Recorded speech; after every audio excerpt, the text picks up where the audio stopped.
Here's what's going to happen. I'm going to just give it to you in English.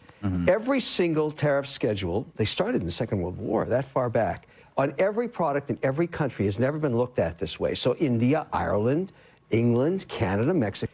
If you charge 243%, which is what they charge Vermont butter when it goes into Quebec, they're going to put a reciprocal tax on it April 2nd. Even Steven. So butter coming in from Quebec is going to be taxed at 243% into Vermont. And then what happens, both sides look at each other and say, this is pretty dumb. Why are we doing this to each other? And they say, how about no tariffs? Yes. That's why this works, because you got to squeeze, yeah. April 2nd is going to be a big day. We're going to roll out the reciprocal tariffs. But what I can tell you, and I would encourage your viewers and the public and the media to follow, going into April 2nd, and already now we've seen some of our most imbalanced trading partners come forward and want to drop their tariffs.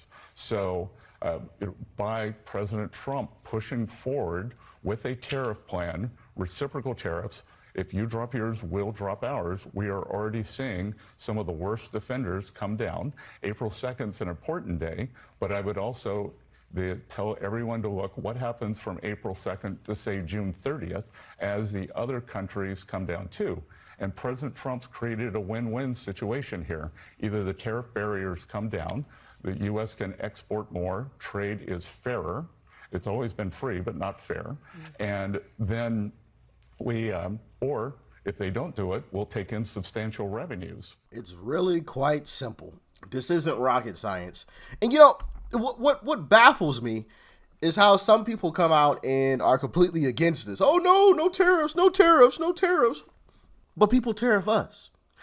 All Trump is saying is, hey, if you have a 20%, 50%, or 240% tariff on one of our products, we're going to tariff your product that's coming in at the same rate. You tariff us at 200%, we're going to tariff you at 200%. Why is that a bad thing? Can anybody answer that question for me?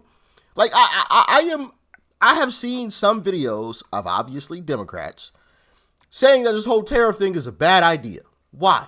So it's good for us to be spanked on the behind. I almost said something else, but we can't give a spanking back. Now, I don't know if some of y'all are raised this way, but I was always taught if somebody hits you, you make sure, hey, don't come back in this house. You better make sure you handle that. You hit them back. If somebody takes something of yours, don't come back in this house if you ain't got it with you. You go get it. Somebody take your power wheel, you better go get it back. Don't come up here, okay? It's simple. We ain't starting nothing. Look. Matter of fact, here's a great saying: don't start nothing, and it won't be nothing. Trump is like, hey, y'all started something. I'm just gonna finish it. I'm just giving y'all the same energy that y'all giving us. You taxing us, so we gonna tax you. You hit me, so I'm gonna hit you. You took some of my stuff, so I'm gonna take yours. It's an eye for an eye. Now, if you want to say, hey, it's cool, brother, here's your stuff back. All right, no problem. We'll let bygones be bygones, and we can go and get the hell on, you know? If you know what song that's from, comment below. But it's really simple. It's quite crazy. And I'm about to play another clip for y'all of Bill Maher acting so shocked. Just so, like, Bill Maher is another guy that just doesn't make sense to me. It's just like sometimes he makes complete and total sense, and then there's other times where it's just like, wait, what? Really? Like, I'm just gonna play the clip. Check it out. I want to answer the question about manufacturing in the 70s. Oh, I don't blame you. I'll go back to that too.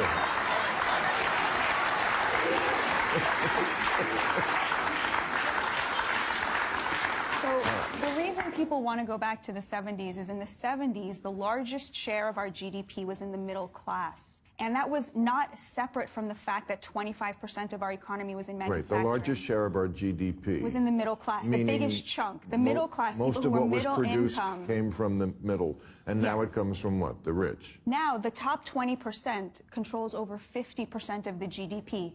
our economy was an upward funnel of wealth, and the largest share, which used to be in manufacturing, which gave a lot of working class people a middle class standard of living, now the largest share is in real estate and finance, meaning that asset-rich Americans are controlling over 50% of the GDP, and they have left the working class out of all of that prosperity that was generated.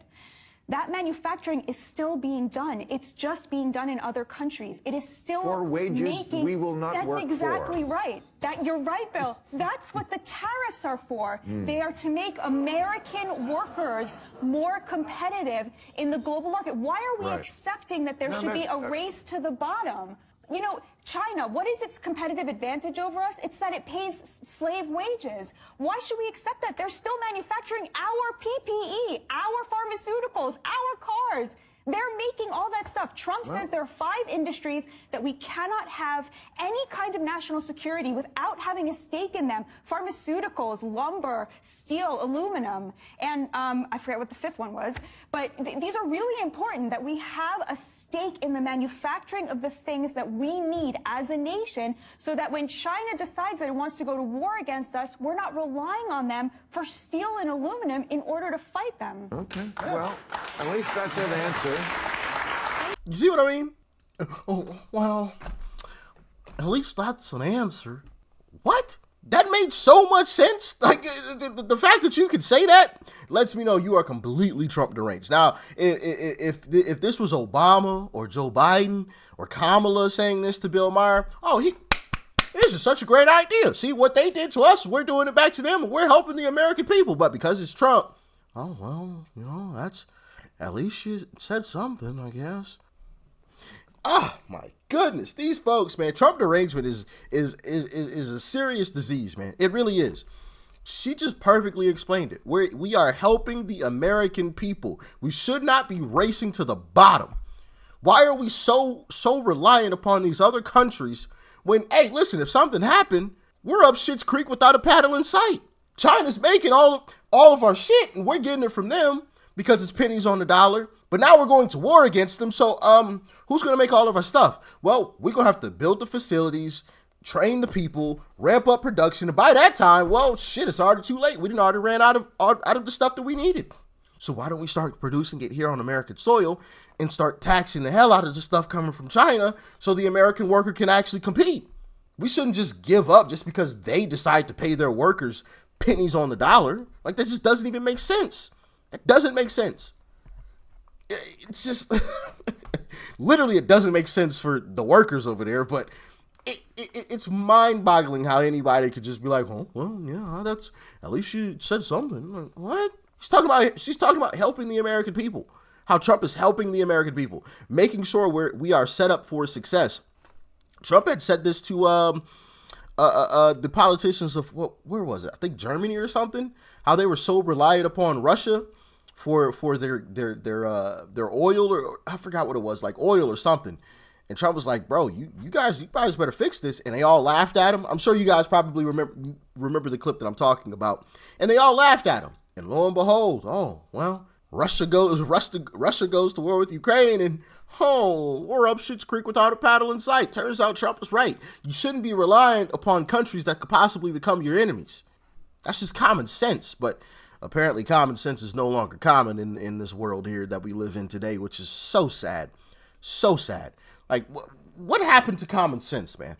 Seriously, what happened to common sense? How did common sense just leave the room all of a sudden? You know, I'm genuinely curious to know what the hell happened to common sense. It's almost as if like nobody has it anymore. Like nobody. It just vanished.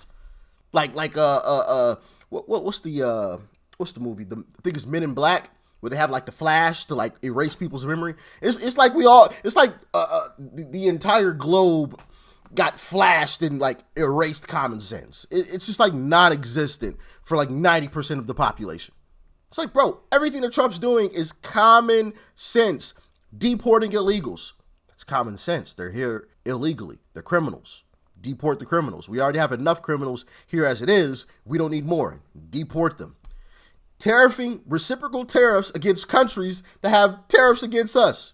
Well, that makes sense. Why am I going to allow you to tax me and I ain't taxing you. Like, this doesn't make sense. You're gonna take advantage of me, and I'm not gonna do the same thing back. You get to slap me, and I don't slap you back. You take my stuff, and I don't take something of yours. Nah, that just doesn't make sense. So Trump is reciprocal. Whatever you tax us, we gonna tax you. That's common sense. Common sense.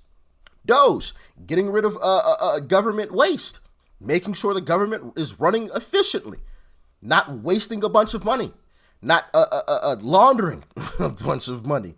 Like, that's common sense. If we don't want our country to go bankrupt, why don't we get rid of the waste first, the waste and abuse first, and then we can work out where we can cut on the actual budget itself.